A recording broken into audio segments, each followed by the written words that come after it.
my name is Tamara Chambers, and this is Tamara's Never Seen. I am back to my old couch. I decided that the new office was a little cramped. So this is the new location for Tamara's Never Seen. There's also some lovely construction noises going on outside, so this is gonna be really fun and really great. Today I'm watching Terminator 2. I did Terminator 1 with my little brother, and we filmed an entire 15-minute segment, and I didn't push record. I tried to like splice it up and edit it together as best I could, but it came out a little jumbled. But I am very excited to tackle this one, so let's get started! Tamara's Never Seen. Okay, initial response is that I liked 2 better, though I liked Arnold as the bad guy more. It's a little conflicting, but that's what I felt. I thought he was so intimidating and so cold-faced as this bad guy. And he was cool as the good guy, but I prefer him as the villain. Though the practical effects in this were so incredible, and after you see like that terrible Mike Myers face mask in that first one, going up to these ones and seeing like the practical effects of like the metal splitting from the bad guy, and like it's so impressive. Really cool, still holds up incredibly well. So the movie opens up on this new future, and there's explosions and new and improved bad guys and a burning playground, and it's all very intense. And you see Arnold come in and his weird energy bolt teleportation. The scene where he steals clothes and the motorcycle is way better than the first movie's scene where he steals it from the Switchblade guys. So much better. He walks into this super tough motorcycle bar, and he takes the clothes and motorcycle from a super tough dude, and then he goes out to leave, and the bar owner comes out with a gun. He's like, I can't allow you to take these things.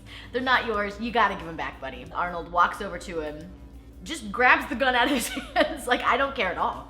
I don't even care a little bit. And then he takes his sunglasses from him, and it's so disrespectful in a hilarious way. I love that scene so much. He's so badass. Then you see the bad guy who's dressed up like a cop, and I had this movie ruined for me because I didn't watch it until 2016, but I already knew that Arnold was the good guy in the second one and that this police guy was the bad guy. Doug and I were talking about how cool it was to see it in theaters when you didn't know the twist and you were expecting him to still be the Terminator, this bad person, and I didn't even think about that until I was talking with Doug about it. But you see the new bad guy, and he's trying to find John as a kid. Then you see John, who is angsty AF, you guys. So angsty. Also, he looks like he's 10. I don't know, did they say his age at any point? And he's driving around on a little motorcycle and stealing money out of an ATM. And he hangs out with a ginger who has a mullet, and I love it. I love everything about his character. John's foster dad comes out, he's like, you get back in here and listen to your mother. And John turns around, he goes, she's not my mother, Todd. Todd's the worst. Todd's the worst. Todd's the worst. Ike is sitting right here, and he agrees. Todd is the worst. You don't like authority, do you? No, he doesn't. So then you see Sarah, and she's in this insane asylum, and it's the worst, like most TV insane asylums are. Also just insane asylums in general, I assume, are awful. They did it! There's one part in the insane asylum where she's forced to take this sleeping pill or just like a calm down drug, and she has this Kyle flashback scene where she sees Kyle and he's telling her that she needs to go and help John because now he's exposed since she's in there, and she's like, I know, I'm trying so hard. And then he leaves and she's chasing around Kyle and Dream Kyle, and it's so sad and so f***ed up. The whole story for Sarah is so f***ed the actual up because it's so stressful. She's just this normal girl who's just hanging out when all of a sudden this crazy person comes and tells her that she's like gonna have this son who leads the resistance for the future, and that this Terminator is after her, and then she falls in love with this guy, they have sex, have a child, and then he dies. Raise this child who's like the key of all of humanity. She gets thrown into an insane asylum because she's crazy, and her son doesn't even believe her. There's these weird guards in the insane asylum who like lick her face, and it's all very uncomfortable, and I feel so bad for her. And it never really gets emotionally resolved for her, I feel like. I know that things get better and like she ends up doing what she needs to and saving everything, and she develops a better relationship with John, but emotionally speaking, I feel like it doesn't get resolved very well for Sarah Connor. But just as Arnold was super badass in this, she is so badass in this. There's the scene where she's yelling at the people in the insane asylum about how it's all a dream, or you're all living in a, what'd she say? Yeah, you're all living in a dream, and this guy and him, you're all already, blah. Also, John is super badass, which is cool to have like a kid representing kids in this movie is pretty neat. Then you meet Mr. Dyson, who is this brilliant man who is in charge of creating Skynet and what ruins the world in the future. He doesn't know it. He's a great guy. Super cute family. So jump back to Arnold trying to find John before the bad guy finds John. And he's riding around on his motorcycle and he looks over and John is right there. It's like, well, that was easy. So John and his mullet friend are in this arcade and the bad guy and Arnold are looking for him in there, and they like go out of the arcade into this mall, and then there's the awesome hallway scene between Arnold, bad guy, and John. Such a cool scene. It's the first scene you see like the metal, how he like reacts and how he like forms back after he's healed. It's really cool. And they're in the middle of fighting over John, and there's this one moment that struck me as so funny. I don't know if it was Arnold or a stunt man. There's this part where the bad police guy throws them both through this wall, and they're fighting and they're fighting and they're fighting, and Arnold, or a stunt guy, does this hilarious stage dive. Like, you learn how to do these kind of things in like theater school. And so they're throwing him, he's throwing him through the wall, and Arnold just goes punch, punch, punch, and then whoop. Like really, like all of his whole body just goes stiff and like straight so he doesn't hurt himself. So, it's really funny. So then John puts together that he's a Terminator, but he's here to help him. And he's like, I gotta call my step-parents. They're the worst, Todd. But I gotta tell them so they don't die. That's the awesome scene where the bad police guy took the shape of the mom, Janelle. And when they figure out that it's not Janelle, there's this awesome shot that they go back to where she has, or he, I guess, the bad guy has like a sword hand through a milk carton and through the stepdad's head. And it's just so cool. And I really want to cosplay as the bad guy, police guy, who is in the form of the mom, Janelle, with a sword hand. I think that'd be so cool. Has anyone ever done that? Can you show it to me, please? God dang, that'd be awesome. And then he kills Max, the dog.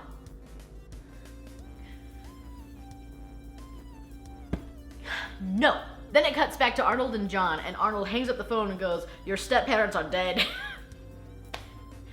End of conversation. I know he didn't like them very much, but still, it's abrupt.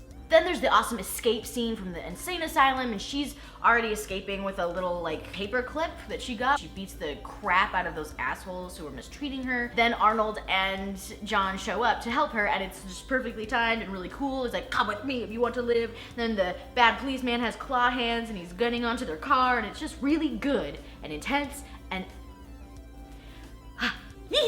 So in some respects, Sarah Connor is a very good mother. She's teaching him how to fight and be tough and learning the tricks of the trade. And in some respects, she's a terrible mother. She's like, why did you save me? You shouldn't have come. And he's like, but mom, and he starts crying.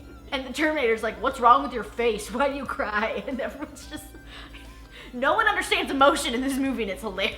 She goes to kill Mr. Dyson, who she knows is the person who has the chip and is going to make all of this terrible Judgment Day crap a reality. But she gets there and she can't do it because he's got a gorgeous family and he seems like such a nice guy. And then Arnold and John show up and they're like, no, don't do it. And then her and John hug and she's like, I always loved you. And it's like, well, that's nice. He's like, 10, you should have stolen this before, but okay, good, better late than never. So they convince Mr. Dyson to not make the computer that will destroy the world. They go, and it's basically just one long final scene that is so intense and so badass. So they're there, and the police show up because they shouldn't be in that building destroying shit. Mr. Dyson dies, and he dies like holding this bomb above this little, you know what I'm talking about, don't you? Yes, right? Good.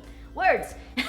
And so like the place explodes, and then the bad policeman guy shows up and he like jumps into this police helicopter and he like throws him out, and that's awesome. Then the helicopter crashes into this frozen nitrogen, liquid nitrogen stuff, and he's like trying to get to them, and then he freezes because he's metal, and then he starts to crack apart, and the cool hasta la vista baby scene is so flippin' awesome. But then he's near fire, so he like melts and goes back together. And there's this weird part that I don't really understand. He corners Sarah and he's like, call to John. She's like, no, never. He's like, call to John, and he starts like hurting her. It's like, you can morph your whole body and your voice to sound like people. Why don't you just call to John? Is there a reason for that? I don't know. Help. Someone help me.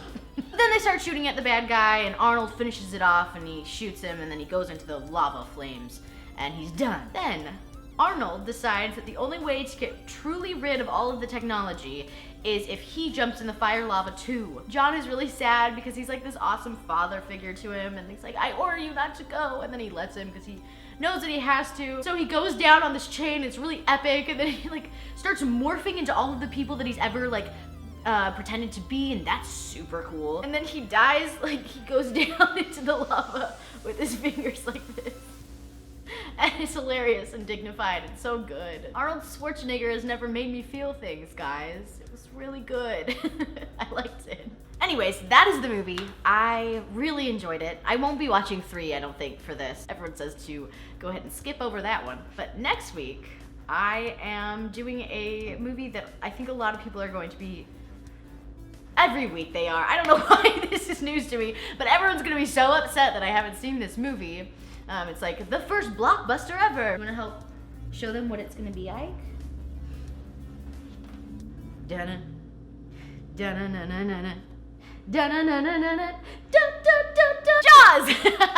Also, yesterday I posted on my personal channel a video of Miss Rachel Teets and I discussing what it's like to be in the industry, kind of what she's been up to and what her plans are, and just catching up with her, which was really, really nice. I love her. And then, one final thing I wanted to say. Making this video was a little difficult, as the last couple days have been difficult, specifically if you live in America. And I just wanted to extend love to everyone, specifically to people who feel like they need a little extra.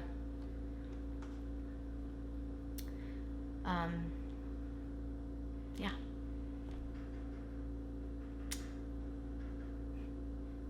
So, yeah.